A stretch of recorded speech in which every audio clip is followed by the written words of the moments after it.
Sí, la verdad que uno se va enterando, parece mentira, ¿no? Han pasado muchos años, pero siempre se conoce algo nuevo, como consecuencia de testimonios, como consecuencia de documentos que se encuentran por ahí. Y evidentemente lo que hace es multiplicar aún más la sensación de dramatismo, de tragedia y de tristeza, ¿no? Para todos los sanjuaninos, porque eh, realmente fue una tragedia que nadie esperaba. Y si bien había habido antecedentes en el siglo XIX, incluso antes, pero sobre todo en el siglo anterior, de movimientos sísmicos importantes, nunca con este resultado tan tremendo en cantidad de fallecidos, Que ¿no? marcó un antes y un después a la provincia de San Juan, inclusive en su arquitectura, lo hablábamos en privado, ¿no? Esa arquitectura colonial que prácticamente desapareció y algo que también podría haber sido conservado que lamentablemente por decisiones no se hizo. Sí, sí, la verdad que hubo un terremoto acá, pero después hubo una sensación de terremotos cuando las autoridades que vinieron, sobre todo en 1955, bueno, tiraron abajo edificios que podrían haberse conservado, no por, no por maldad ni nada que se parezca, sino porque, bueno, porque se diseñó una nueva ciudad.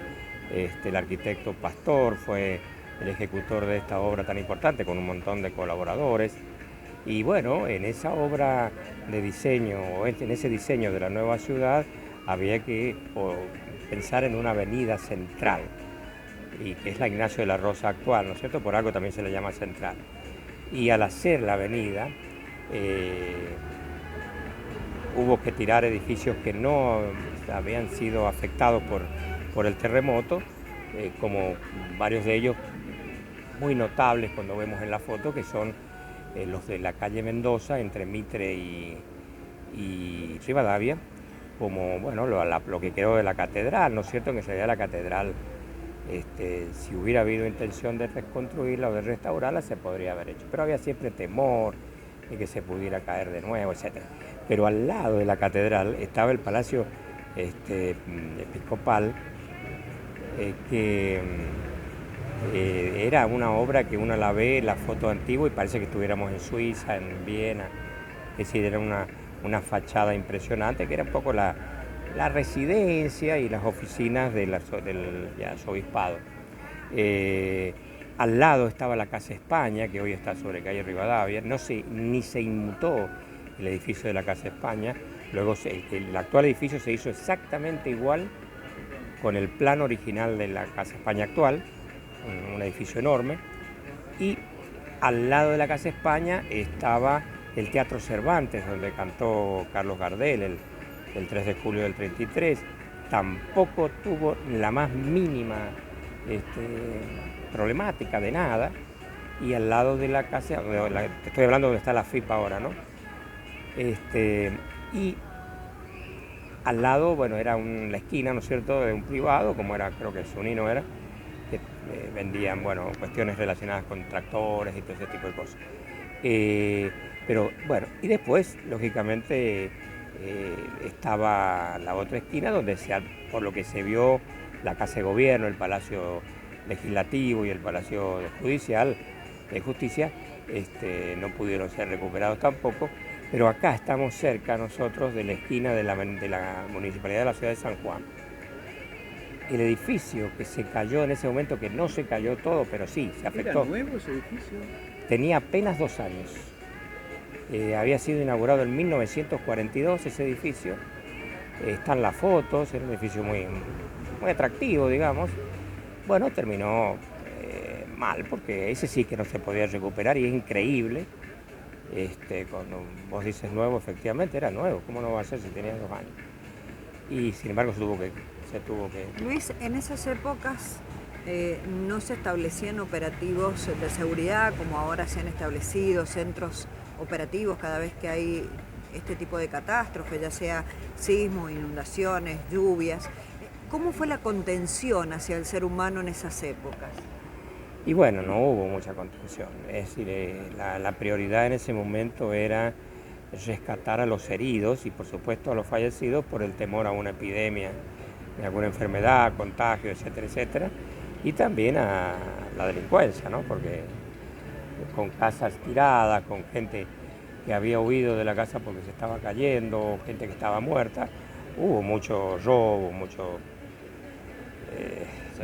muchos saqueos, y esa es la palabra. ¿Dónde se colocaron los cuerpos de aquellos que fallecieron en ese seco?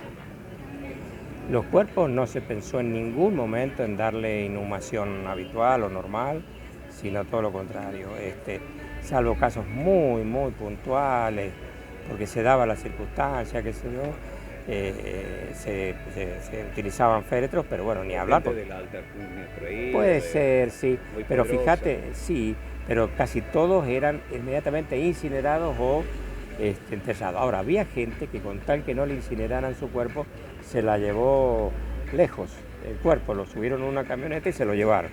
Ahora, te cuento una de Horacio Videla, el gran historiador sanjuanino. A él se le murió la madre, se le cayó un bloque cuando iba caminando, porque era un sábado, ¿no es cierto? La madre de Horacio Videla había ido al cine con una amiga, la película ya había terminado, tenía que haber ido al tipo matiné, como decían antes, eran las 8:45, hace rato, entonces venían paseando ya. Y cuando él se da cuenta que se había producido el terremoto y que la madre no había llegado, sale a buscarla a Horacio Videla. ¿Se acuerdan de Horacio Videla, no es cierto? Sí. Y bueno, la encuentra muerta, a ella y a la amiga tirada porque le había caído un escombro enorme de arriba del techo de una casa que donde pasaban ellas en ese momento. Cornisa se llamaban, exactamente, se llaman, bueno. Así que ese es uno de los casos sonados porque, bueno, era un hombre conocido, pero como esos muchos casos. Ahora, fíjate que hablando de lo que decías de la contención y todo lo demás, evidentemente hubo poca contención porque no se podía en realidad. Había un gobierno militar acá, el gobernador tuvo 2 o 3 días y cambiaron el gobernador, pero hubo apoyo nacional inmediatamente, ¿no es cierto? En esa época, secretario, ya sabemos que el que tomó la cabeza de la organización fue Perón como secretario de Trabajo y Previsión de ese momento, pero la Universidad Nacional reconoce, por ahí hemos visto el escrito, que no se han hecho estudios sobre ese impacto social. Sí, ahora lo tenemos, pero digo, en aquel momento no se hicieron de forma inmediata, porque la gente, decían, hay alguien que dijo, todos los sanjuaninos tenían algún muerto atrás, entonces no querían mirar para atrás, por lo tanto, lo único que se pensaba era en reconstruir, en los que habían quedado que estén mejor, y en los huérfanos, que eran tantos, ver qué destino se les iba a dar, ¿no? Muchos salieron de esta provincia. Sí, la inmensa mayoría se llevaron a Buenos Aires, a otras provincias, porque todas las provincias se solidarizaron, ¿no es cierto?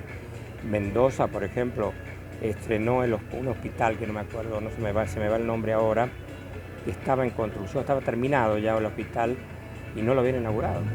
Y se estrenó con heridos de San Juan, por decirlo así. Hay una placa en el hospital que lo recuerda en Mendoza. Y bueno, porque colaboró muchísimo Mendoza, bueno, no te digo nada del resto del país y Chile, ¿no? ¿Qué hay sobre el mito de la Plaza Hipólito Yrigoyen, la Plaza de la Jorobita, esta famosa plaza en la provincia de San Juan que hoy goza de parquizado? Hay un mito sobre las montañas que tiene esta plaza. ¿Guarda alguna relación con el terremoto?